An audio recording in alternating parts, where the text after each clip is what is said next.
as old bush pilots say, we're turning final here.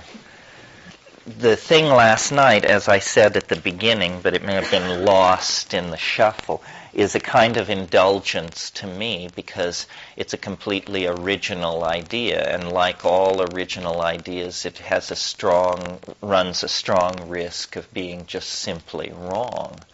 But because what it seeks to do is so grandiose, and because it seems to do it to some degree, and then that, of course, falls upon the eye of the beholder to assess, it seems worth communicating as an example.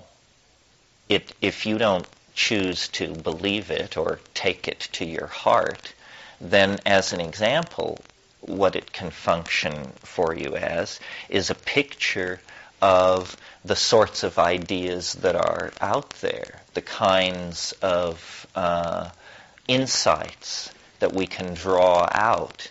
And people, always in these things, we discuss what could be done, what should be done, what can we do other than what we're doing to make that kind of a world come to be or come closer to be. And my notion is simply art. As I think I told you at some point, the idea is not to confront bad ideas, but to come up with good ideas. Otherwise, your enemies define the game, and you are the loyal opposition. And, how many years have we been the loyal opposition? And hasn't it been an unsatisfying experience? So I think every single one of us has immense inner resources, and the psychedelics confirm that. And by inner resources, I mean of intelligence and information and beauty. And I think we would be happier people, and this would be a better world if we spent more time bringing that out rather than opposing somebody else's vision of what is happening. The I Ching says at one point, if evil is directly confronted and named, it perfects weapons to defend itself. It says in any direct confrontation with evil, you show it, you reflect too much of it back upon itself, and it learns to defend itself. And the strategy then is one of stealth, I think. And, beginning at least with, I don't know, it's just an art historical game, but let's say the pre-Raphaelites. There have been these waves of aesthetic and social dissent. I mentioned the pataphysics movement in France in the 1890s, Dada and Surrealism, and the abstract expressionists, and the Beats, and the hippies, and the punks. I mean, these different tones, different adumbrations, but always the same message, which is that satisfaction and completion can't be found within the official culture. And, I came up into that. I was born and raised in an incredibly conventional situation by very loving parents in a pleasant environment. And I just couldn't wait to break their hearts and get away to sin and the big cities and all of that. So the important message to take out of all of this, I think, for people in your position who may or may not wish to grapple with abstract mathematical models of time or trade with naked aboriginals in steaming jungles, what can you take into your own life? It seems to me what the whole thing, the tension between these bohemian countercultural critiques and bourgeois society is about, is what I call the primacy of direct experience.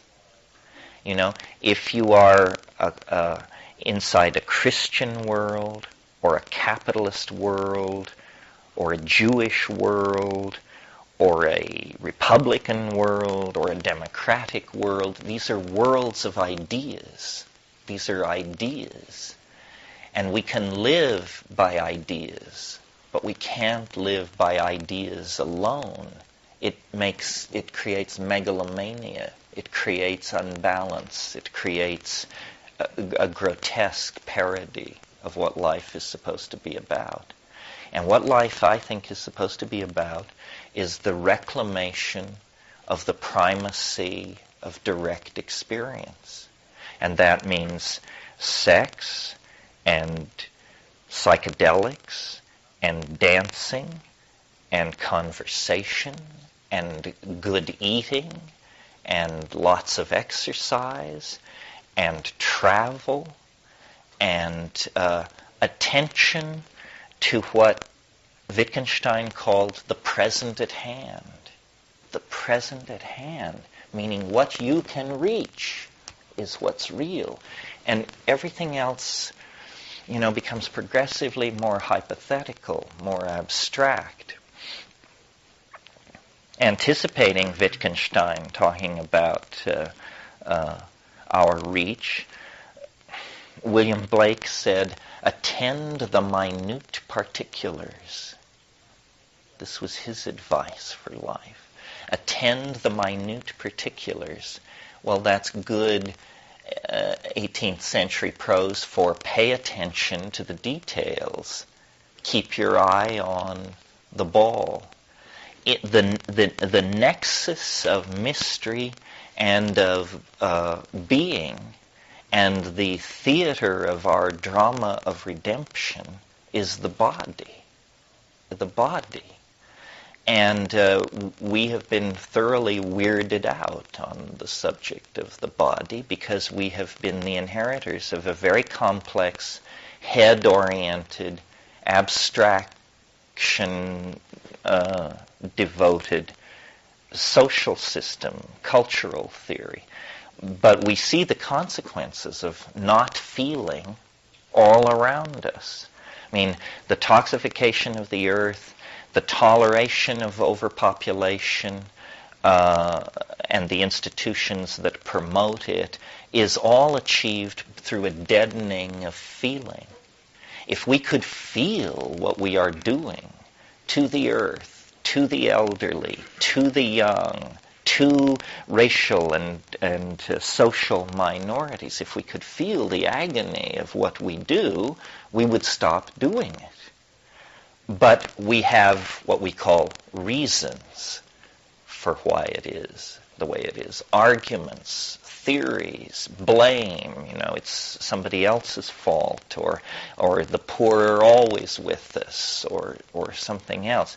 But these are all evasions of the obligation to create a community based on love and tolerance.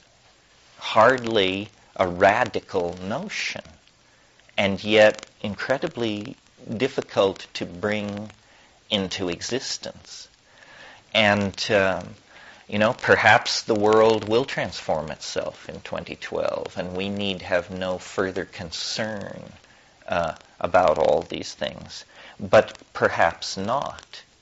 We need to live our lives in the light of the assumption of an open future, not an absolutely free future, but not a determined future, an open future in which acts of human authentication, acts of human authenticity push forward the universal project of the conservation of novelty.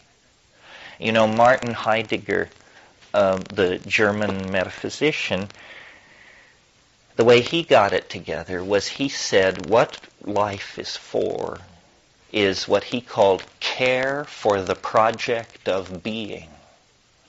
Care for the project of being. This is what we are called to. Again, Heidegger's phrase. We are called to care for the project of being. And that means an appreciation of the minute particulars, an appreciation and a recognition of difference, an appreciation and a recognition of our position in the cosmos, which is both insignificant and paradoxically grandiose at the same time. You know, Pascal said, man is a reed bent by the wind, but he is a thinking reed. And that's the paradox of our being, our fragileness in nature, and yet the supernatural grandiosity that we sense in the hallways of our souls. And shamanism is not religion, really. At its fundamental level, it's the science of direct experience. Other forms of science may deal with the states of the quanta or the orbits of the Pleiades, but shamanism is the science of direct experience. And its laboratory is the human body and the human nexus in space and time. You know, you're given, on average, 60, 70 years, and on average, 145 pounds of meat. And this is what you're dealt, the meat and the time. And then it's up to you, to sort this out and make of it what you will. And the entropic path, the downward path into blame, unhappiness, self-blocking, so forth and so on, that's always there. You know, you can release yourself into the river of consequences and take no responsibility for who you are. But the higher stakes game, the more interesting game, is to see the whole thing as an opportunity. Heidegger, I'm amazed I'm quoting Heidegger so much this morning. Heidegger again, he said, the body is not a thing, nor is it a process, which is surprising because that's considered an advanced view, that it is a process. He said it is not a thing, nor is it a process. It is a window of opportunity which opens into eternity. It's a window of opportunity. But opportunity implies the non-exercise of itself. An opportunity is something which you must seize. It doesn't press itself upon you. It doesn't force itself upon you. It merely is there if you want to use it. And my approach to life and the whole Megillah is that it's like a puzzle. It's a mystery. It is a koan. And salvation occurs simultaneously through an act of love. That's not news, but here's news. Simultaneously through an act of love and an act of rational apprehension, understanding. Love without understanding is not the full story.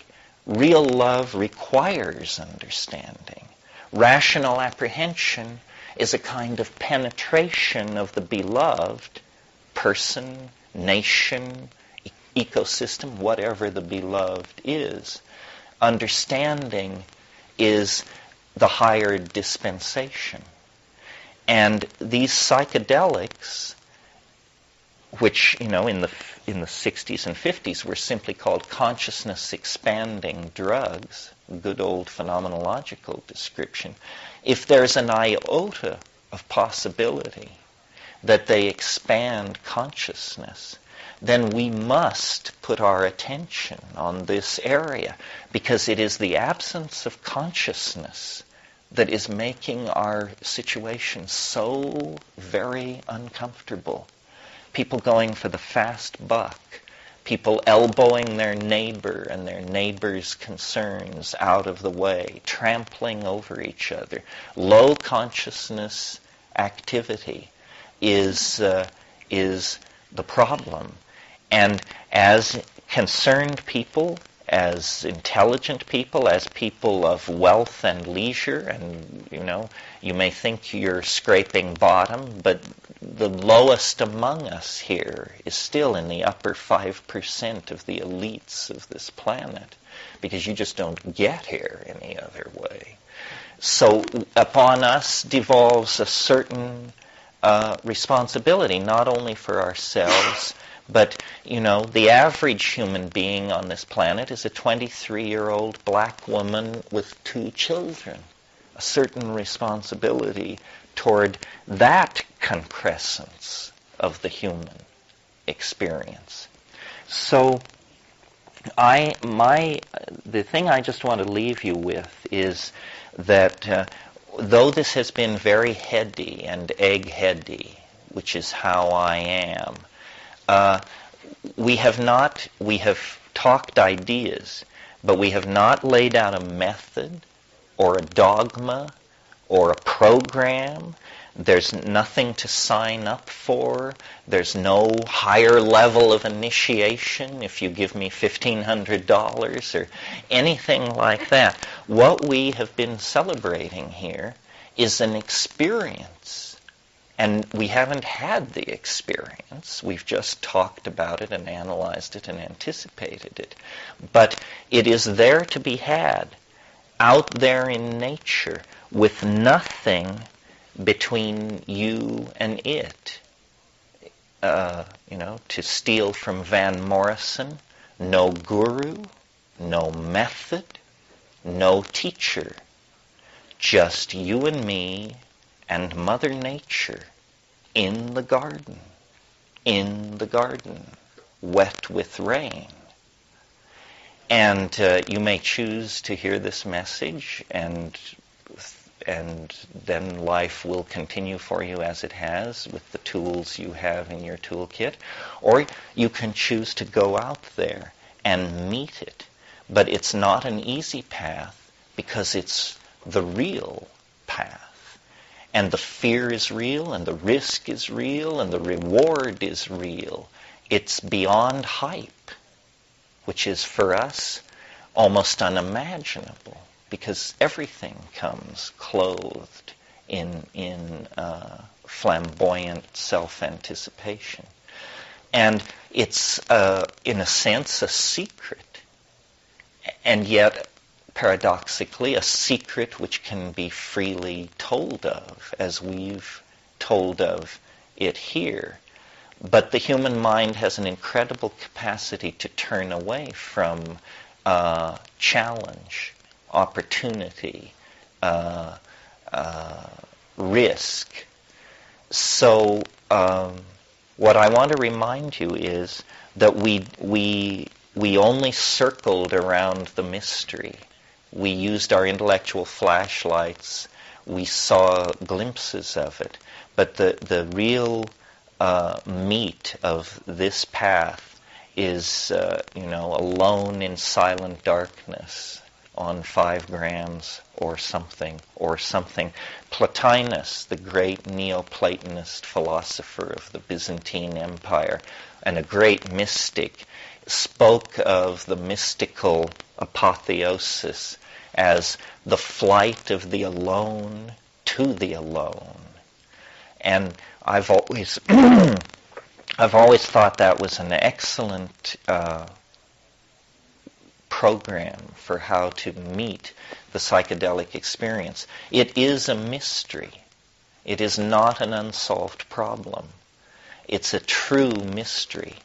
And we are not accustomed to this. I've searched the world for mysteries, and I found illusions, fraud, misunderstanding, obfuscation, impenetrable complexity, but never true mystery, except in this one tiny, tiny area of the chemical and biological world.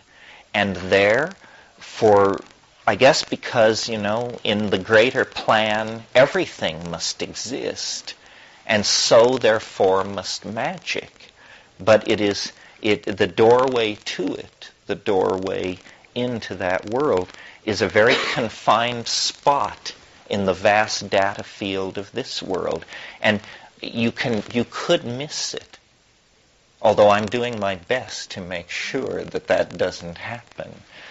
Where spiritual advancement is discussed, I want psychedelics to be discussed. Where transformative social visions are put forth, I want psychedelics to be part of the agenda. To me, the only thing you can compare it to is sexuality on one level, but it's different from sexuality because sexuality is written into the bones. Very few people can go from birth to the grave and escape it in some form, some confrontation. I mean, even the celibate monk, basically his life is a confrontation with sexuality in that form. The psychedelic experience is very different. You can go from birth to the grave and never even hear of it. And millions of people have. But they were, and I don't say this in a blaming sense, it's a tragedy.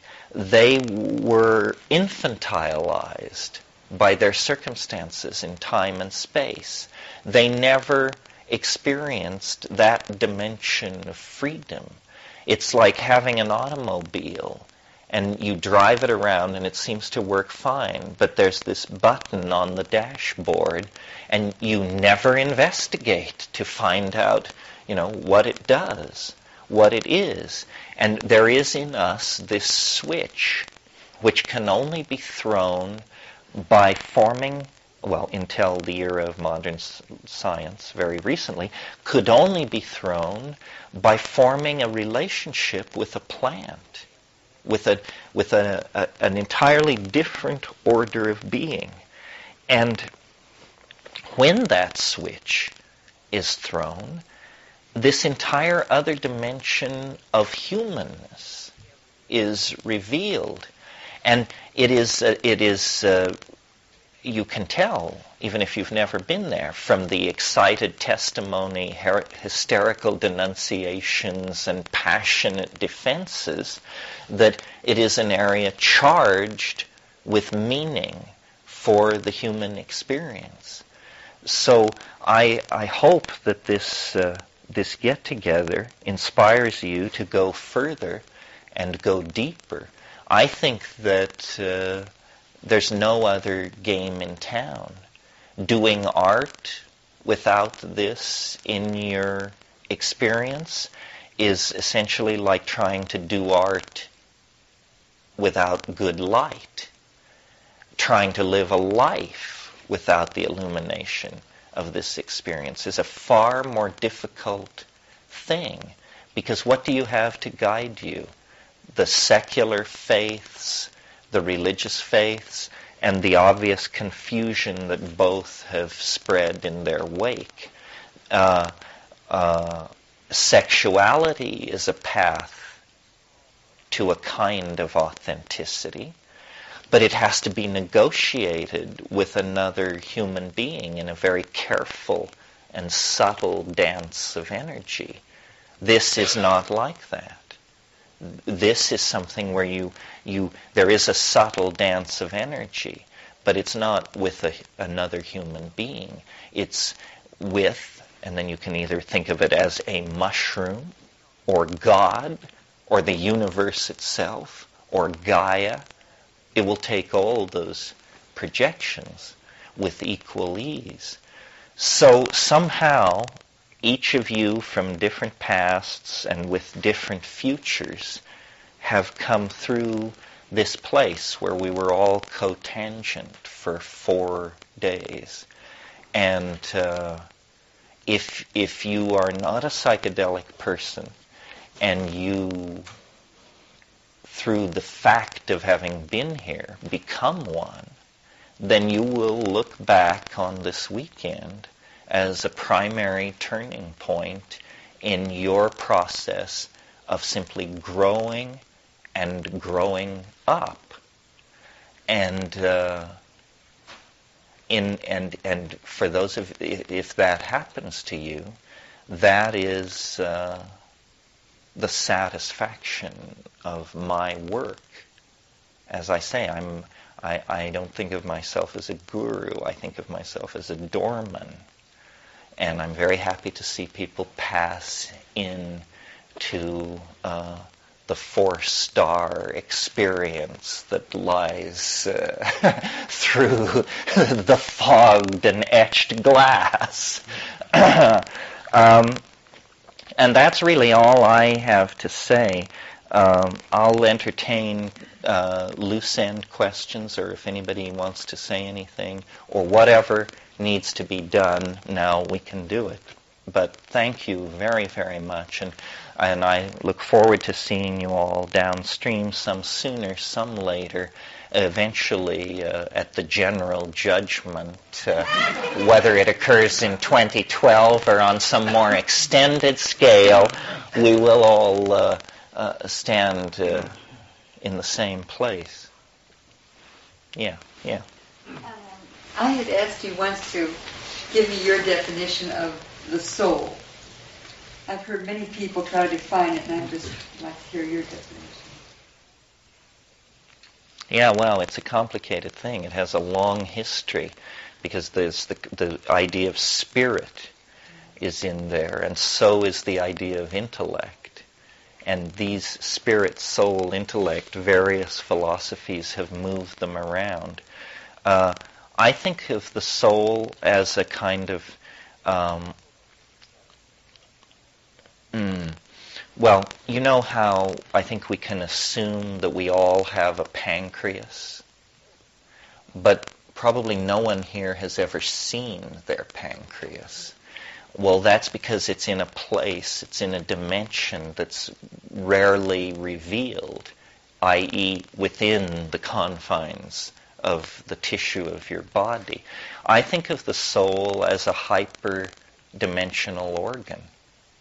It's an organ that you can't see, like the pancreas. But if you open up the body, you will see the pancreas. You won't see the soul. But if you were to rise up into a higher mathematical dimension, a human being would look like a worm, because the worm would extend from birth to death. All the intermediate states would be there. The entire lifetime would be perceived in a single moment. And that's how I think of the soul. The soul is not who you are now. The soul is who you are and will be and have been. So it's yourself extended in time. You know, Plato said time is the moving image of eternity. And what we were doing last night, in a way, was looking at snapshots of that moving image. I think that that at death, if the soul survives, then in a sense what happens is you flow back through your entire life, and it exists all at once in a single moment. I mean, that's the paradox of hyperspace, that what is serially presented in Newtonian space is holistically apprehended in hyperspace. And similarly, there is a group soul, a group mind, and all the same processes apply. In a way, the transcendental object at the end of time is history. History, I think I said, at least I think, that history is like a psychedelic experience. And we are building toward the apotheosis, the place where language fails, where the ego dissolves. You can no longer make sense of it. It's been getting weirder and weirder, and finally the speed at which the weirdness is accumulating just avalanches over you, and you can no longer make sense of it. But an idea which I didn't talk about very much in this workshop, but that's dear to my heart, is the idea of the philosopher's stone. In the 16th century in Europe, before the rise of modern science and chemical theory, the ontological distinction between world and self was not as strongly defined as it is in modern people. And consequently, people working with substances entered into a kind of participation mystique in which the contents of the unconscious were actually projected onto matter. And Carl Jung made much of this because he realized that these alchemical texts, which are so cryptic and bizarre, could be treated like dreams because they were downloads of unconscious material. But I think that the alchemists were, in a sense, on the right track in that what is being sought in the concrescence, what the essence of the thing at the end of the world is it's a union of spirit and matter, is what it is. And it's a union of spirit and matter that occurs in such a way that each retains the characteristics that it brought into the union. In alchemical terms, this is called a coincidentia positorum. In modern terms, it's not allowed. It's a logical contradiction. But I think that the essence of understanding the world is to be able to hold a logical contradiction in your mind and not force things to be either or. And the philosopher's stone is the idea that you could have a kind of matter, think of it as a small pebble, which is yet somehow made of mind, and hence is an object freely commandable in the imagination. And they sought this. They tried to make this. This was a technological agenda from 1540 up until the 30 Years' War. And the universal panacea, the panis supersubstantiales, all these terms for this lapis, this stone. And what it is it's a place in space and time where anything can happen. Anything can happen. So imagine that what we are involved in collectively, and each of us, is an effort to give birth to the soul, to somehow cause the soul to come into existence. One way of thinking about this, I think I said this earlier, but it probably means more now, is that the historical enterprise is an effort to turn the human body inside out so that the soul becomes visible and the body becomes a process that you can command in the imagination. Do you understand what that would look like? So then here's the comic book version of what I'm talking about. Here we have the philosopher's stone. I have just, by a cryptobiological process, regurgitated it into my hand, and here it is. Okay. So it's my soul objectified outside my body. It's a holographic matrix of space and time. When you look into it, you can see stars in there. And if you need to go somewhere, you stretch it out and sit on it, and it carries you there. And if you're hungry, you eat it. And if you need a shower, it becomes a levitating shower head above your head from which warm water pours. And if you need to know something, you ask it. And if you need to wear something, it becomes it. And what it is it's a union of matter and your imagination. And you say, well, such a thing could only happen in a dream. Well, quite right.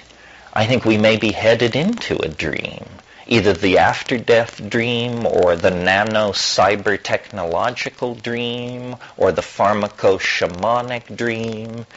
We are headed into some kind of a dream. We are going to live in the imagination.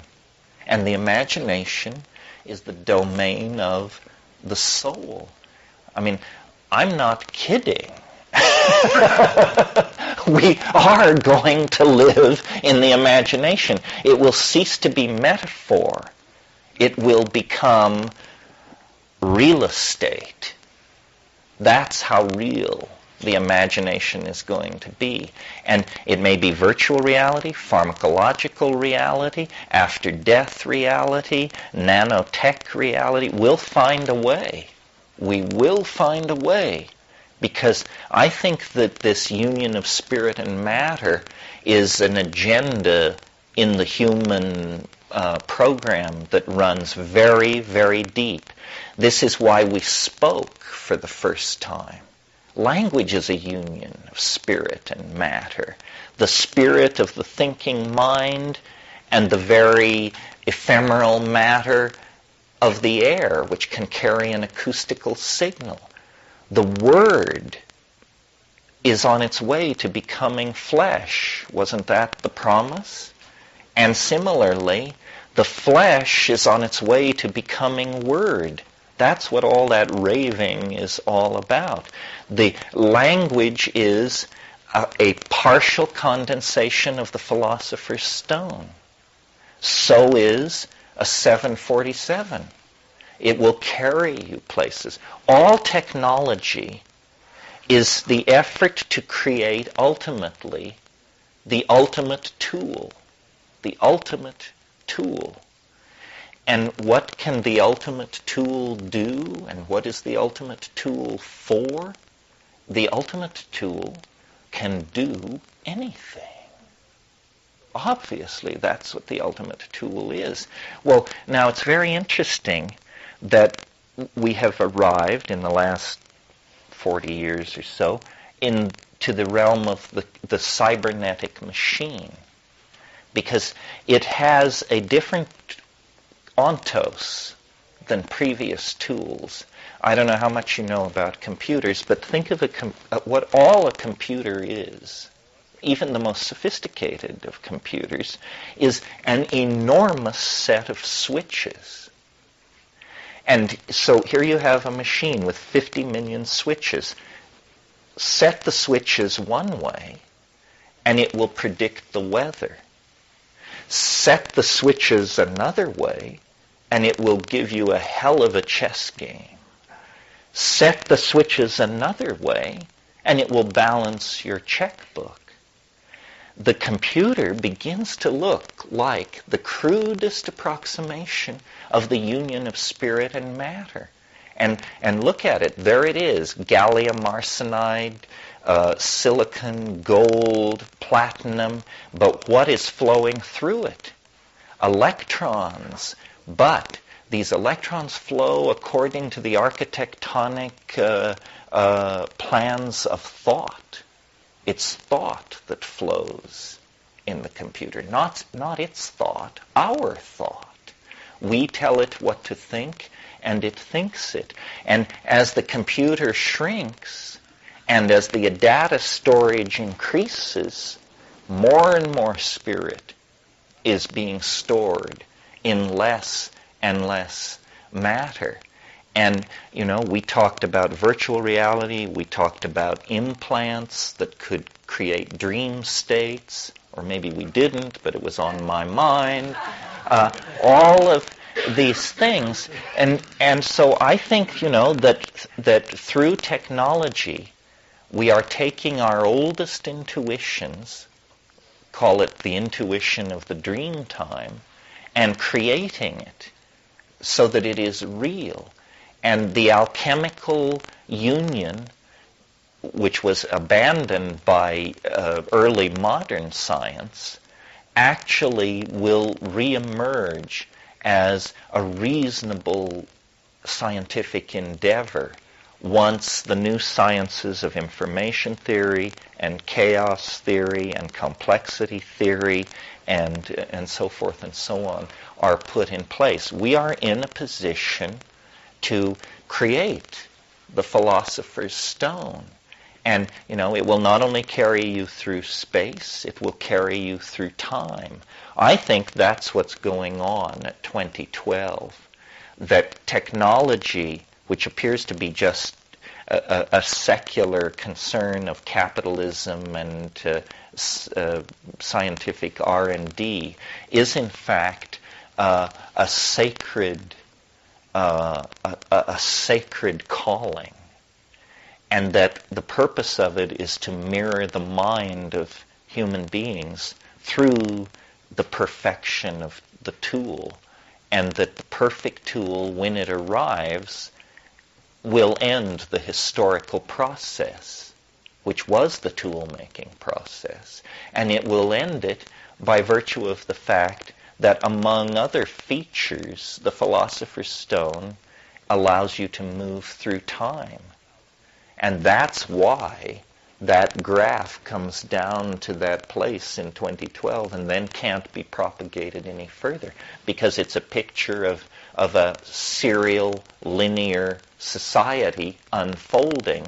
And at that point, the serial, linear society becomes an anachronism. Yeah. You were raised Catholic, and at the end there's always the sheep and the goats, and in the Quran it's the believers and the unbelievers. Do you see? You mean who eats it? Yeah.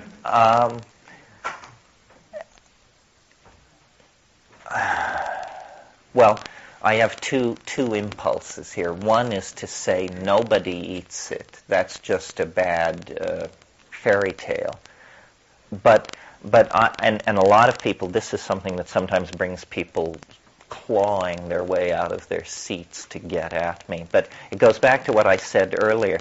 I think redemption is an act of intellectual apprehension. And I had a professor when I went to college, Joe Tussman, and what he claimed was that intelligence is something that you can teach, that we have been entirely misled to think of intelligence as something innate that you're born with. And he was a teacher, and he seemed to make good on his premise. So what if evil exists, and I'm not sure it does, it is ignorance, which is a Hindu position, avidya, obscuring avidya, ignorance. So I think that there is an obligation to understand. I'm not putting aside the obligation to love and to feel, but those obligations seem to have their defenders everywhere. But there is an obligation to understand. And ignorance is ignorance. It's not a good thing. There's no way it is good to not know something. And one of the things that I come up against, and we had a humorous brush with it last night, is that this thing that I talk about, the time wave, requires a knowledge of history, a slight knowledge. Nobody has it. Nobody has it. And, I go to Germany and I lecture this stuff. And when I first started going to Europe, I thought, oh, well, this will really be fun. These Europeans, it's a better educational system. They'll know what's up. They don't know what's up. I talk about Otto the Great. They can't place him within 500 years. Generally, the audiences, occasionally someone can. Well, amnesia is a pathology in the individual. If you have an individual who can't account for where they were in 1990, then you need to look into, what was it, a blow on the head, a long drunk? What happened to you?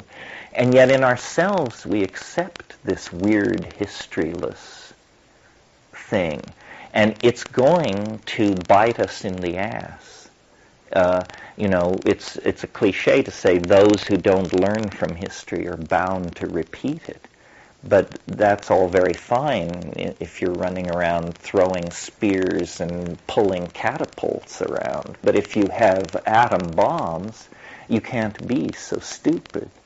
So one of the things that that occurs to me is we human beings come equipped with something called the unconscious mind, discovered by Freud and Jung in Vienna, for us, but apparent throughout history, the unconscious mind.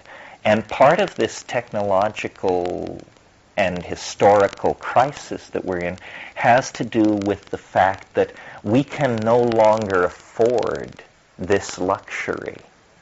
This is fine if you're, as I say, chipping flint or running around howling at the moon. Then you can have an unconscious mind. But a global civilization cannot have an irrational, an out-of-control component driving its social systems and social decisions.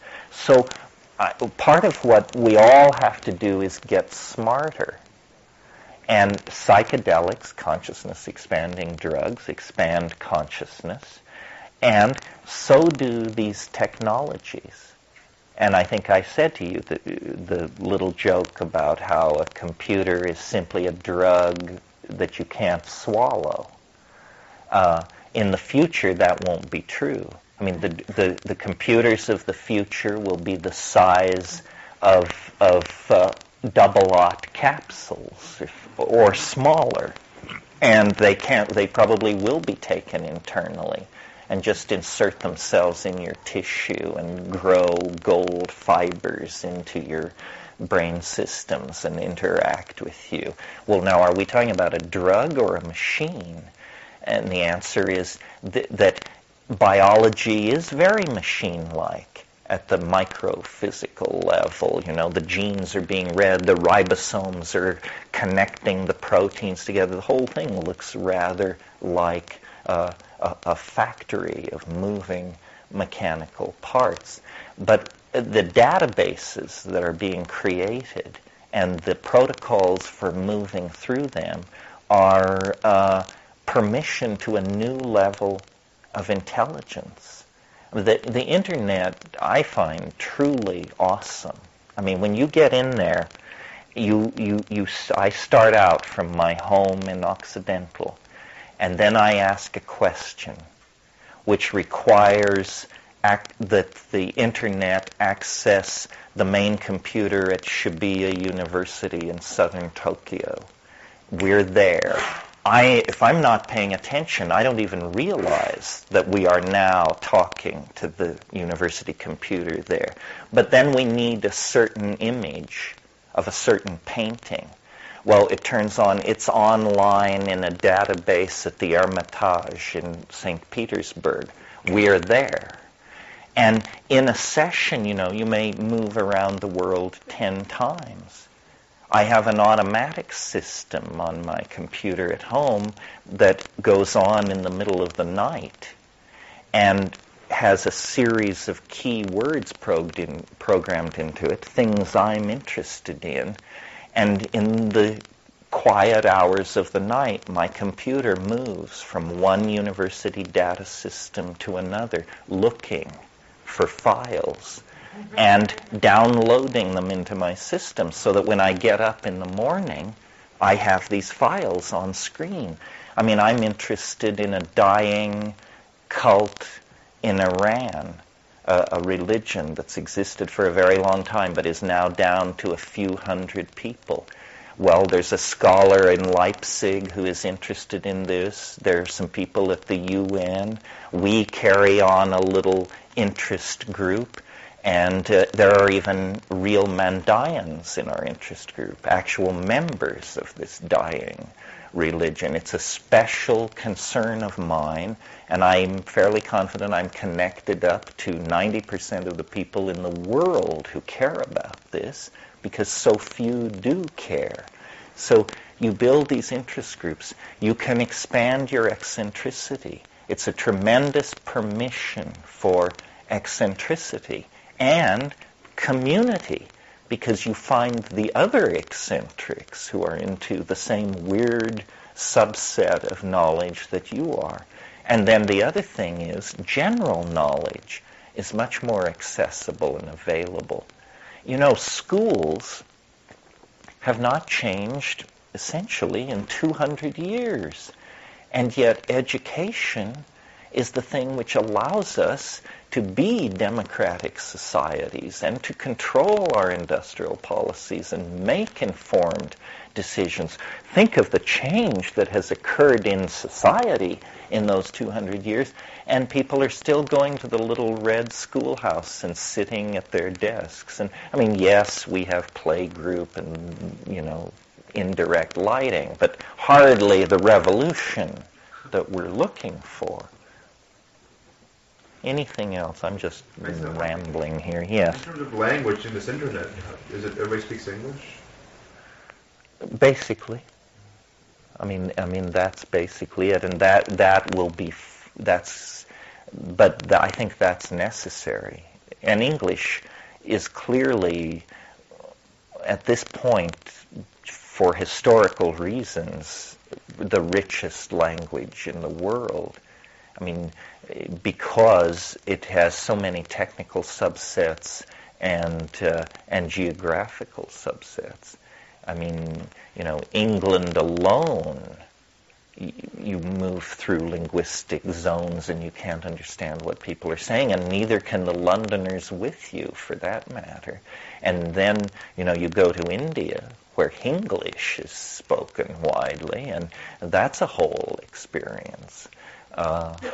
One world language seems to me a fairly conservative but necessary thing to put on the agenda. What sort of breakthrough do you think we can make with virtual reality in education? In education? Well, for instance, an application for virtual reality that's very big right now is archaeologists have gotten on to this and love it, because you can, let's imagine a city like Jebel Chaltun. It was continuously inhabited for 1,500 years. So you just feed in the plans for every 50-year increment, and then you can walk the streets of this city and look at astronomical arrangements, see how at the close of Baktun 8 they apparently destroyed a fortification and moved it 100 feet further west. And so at the University of Pennsylvania, in places where the Maya thing is being pushed hard, they're building up basically a virtual database of the Mayan civilization. And you know, this sounds to me much more exciting than reading about Tikal or poring over maps or even slides and film. You know, to be able to walk through Imperial Tikal on a festival day at the close of Baktun 9 and see the reconstructed friezes and everything. And they're not doing that for education or entertainment. They're doing it as an adjunct to the discipline of archaeology. But it obviously will later be sold into the, quote, education/entertainment market, you know. So that's one use. To me, the exciting thing about virtual reality is that we will be able to show each other our dreams. It's another way of objectifying the soul, what we've been talking about. You know, a child of 5 given a virtual reality toolkit will begin to build their world. And by the time you're 20, your world will be, I don't know, the size of Manhattan. And that's you, that's yours. And nobody can walk those streets without your permission. And if you love someone and you give them permission, they can literally walk into your dreams. Your dreams when you were 5, when you were 10, when you were 15, your fascist phase, your Mozart phase, your, you know, whatever. And that is that 4-dimensional centipede of the soul that I'm talking about. It's not it itself, but it's an imprint of it, a download of it. We will build our dreams and then live in them and share them. And imagine, suppose you want to build a building, and suppose you want it to be 10 stories high. And suppose in the design process you decide that actually it would be better if it was 100 stories high. Imagine what this does to the budget of that building. In virtual reality, 1 0 is what it takes to make the 10-story building a 100-story building. Where it says number of stories, you add 1 0, and suddenly it's 100 stories high. And no muss, no fuss, no zoning commission problems, no material delivery problems, because it's made of light. It's made of mind. A very interesting exercise to do in your own mind is sit down somewhere under a tree and imagine that you could live in any way, in any fashion you wanted, in any environment you wanted. In other words, design your own flying saucer, let's say. Well, at first, you know, if you're like me, at first it's just very nice. You know, it's Italianate modern or something, and we'll hang my favorite Pollock over here. And in other words, at first it's just as if I had won the lottery, and like I'm suddenly staggeringly rich, and so I can... But then you say, well, but wait, I can do anything. I don't have to have a Pollock. I could have Pollock. I don't have to... if I want a ceiling 700 feet high, done. 7,000 feet high, done. And then you realize, oh my God, I'm in the imagination. I can have it any way I want. And it's a dizzying prospect. I mean, it's very interesting. Would you have a body? What kind of body would it be? Would you... how would you spend your days? You know, would you build the world's greatest art collection? Or, you know, you could become a bumblebee. You could do anything. And it's such a dizzying thing when it begins to open up in front of you. And then finally you realize that with that kind of power, if you had that kind of power, there is an automatic desire, I think, to begin to pull it in and say, well, I think I'll not wear clothes. I think I'll live in nature. I think I'll, in other words, the stuff obsession falls away when you can have anything, and you begin to find your way back to some kind of bedrock. And I think I've told you, or I've told some of my groups, my vision of a kind of perfect future beyond 2012, let's say, is a world where everyone is living as Amazon rainforest Indians live, or close to that level. In other words, naked, very little work to do, plenty of food, everybody is sexually comfortable with themselves and everybody else, so forth and so on. And what it looks like is an aboriginal paradise of some kind.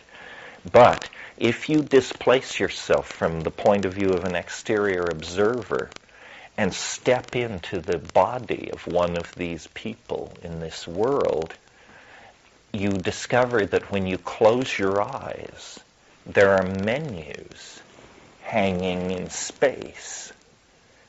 And by looking, the equivalent of pointing and clicking, you move into a cultural architecture of some sort that is completely virtual.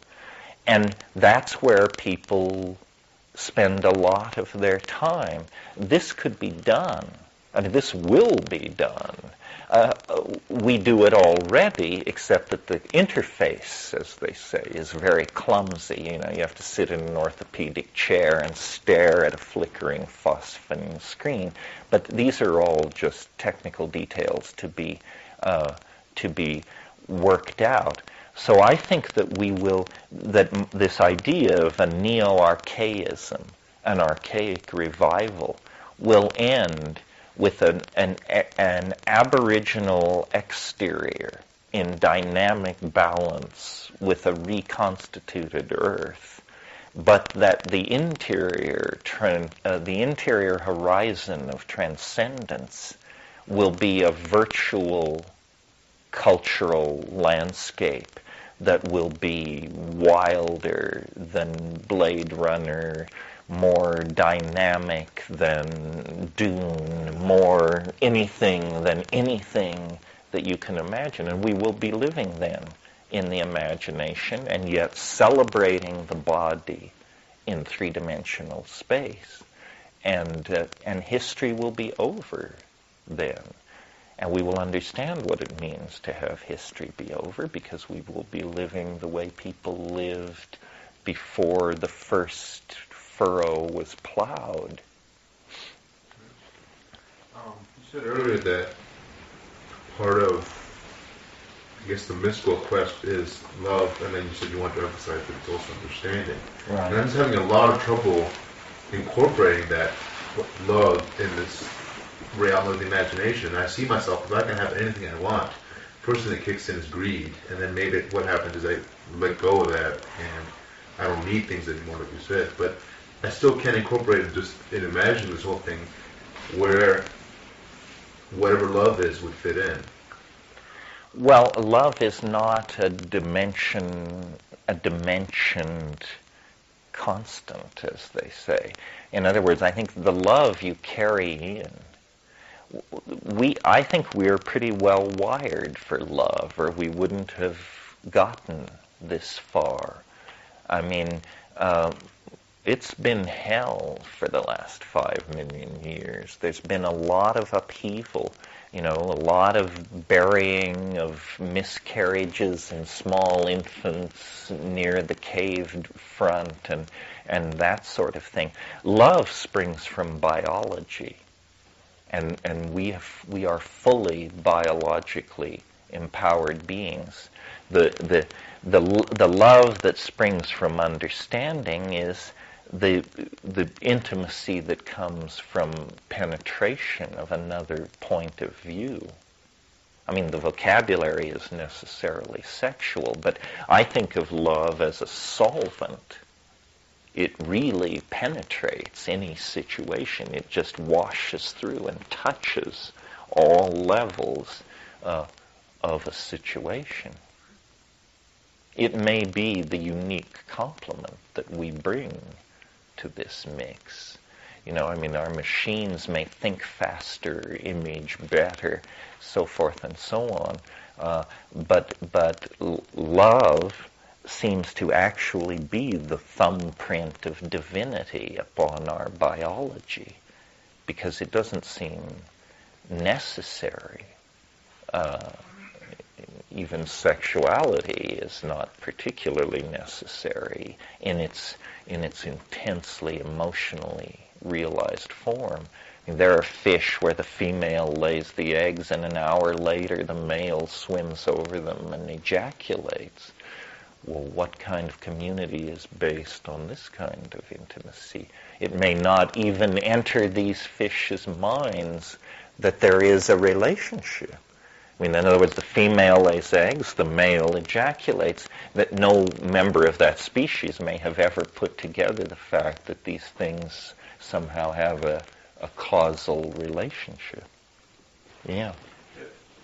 Quick question about the unconscious. And now that we can no longer afford it, and I can see why with the reference to atom bombs. What do you think it was for originally? I think that we are going to need a lot of energy. I think that we are going to need to be able to undertake very dramatic engineering works. The other thing is, you can look at it this way, as that knowledge is power. And, when you're talking about nuclear chemistry, knowledge really is power. So it's, in a way, a test. You uncover these hideous sources of power, and it injects a new immediacy into the moral dimension of your existence. I find it extraordinary that atom bombs were used only in one case, the Hiroshima-Nagasaki case, against human beings, by human beings. You got your Rwanda and Bosnia and even Auschwitz, but nevertheless, crazy as we may be, nobody ever got that pissed off. And, we've had them now for 50 years, these devices, able to be delivered within 30 minutes anywhere on the planet. And there have been some mighty dicey hassles come and go in that 50 years, but nobody ever went for broke, And I think it means that, there is a measure of sanity at some level. It's too bad that you have to have the fate of the planet in the balance for people to exercise a little statesmanship, but that seemed to be the case.